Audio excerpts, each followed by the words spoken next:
So I think what the narrative of this story like ends up becoming, because like there's no primary antagonist to this story, right? I mean, like you could make Hmm. the argument that it's Peter Pettigrew, but like he's not really. He is a bad guy that is in the story, but he's not like antagonist. Literally means a character that is actively trying to change the status quo, right?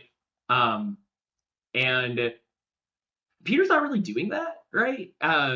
Any sins he's committed have already been committed. You know, he's not actively trying to do anything except survive, right, from Sirius. Right.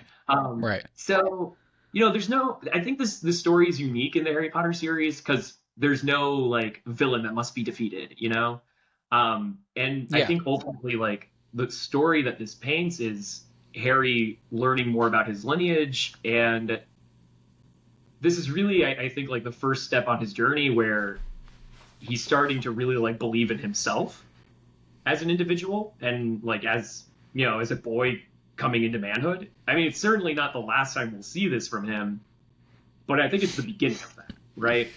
Yeah. And I think as Well, far as that story goes, I think it's a little clunky in the movie trying to tell that story.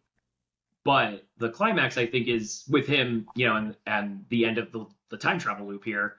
I think that is still very powerful, right? I think it's still yeah. very emotional that you know he can find that strength in himself, and that's something I do really enjoy about the movie. Ultimately, Yeah. it's done very I I think as far as the antagonist goes, and that's a really good point.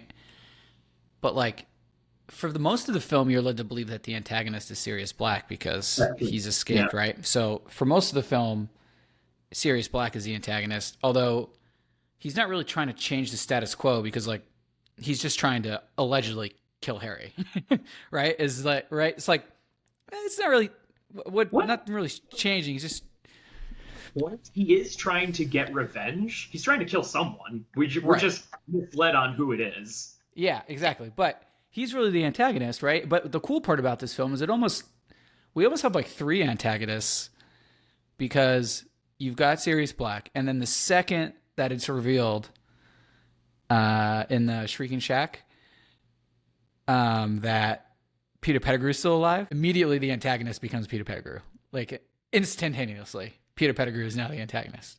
And maybe for a moment you can make a case that Snape is for the 10 seconds that he's trying to like arrest Sirius or bring Sirius to justice before Harry um,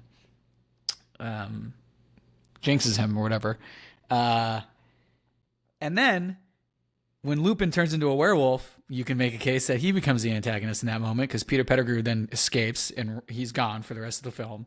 But now we've got another problem in that there's a werewolf who doesn't recognize any of the people that he supposedly loves, and he's trying to now battle Sirius, who is protecting Harry and everyone else. So it's a very interesting setup for who the antagonist is for this film because it kind of changes like three times in a way.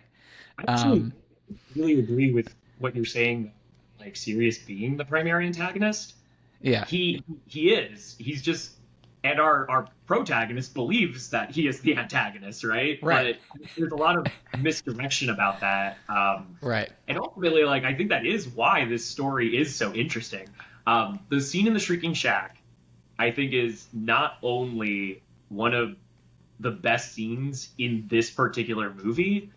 I think it's one of the best scenes in the entire cinematic universe of Harry Potter. I totally agree.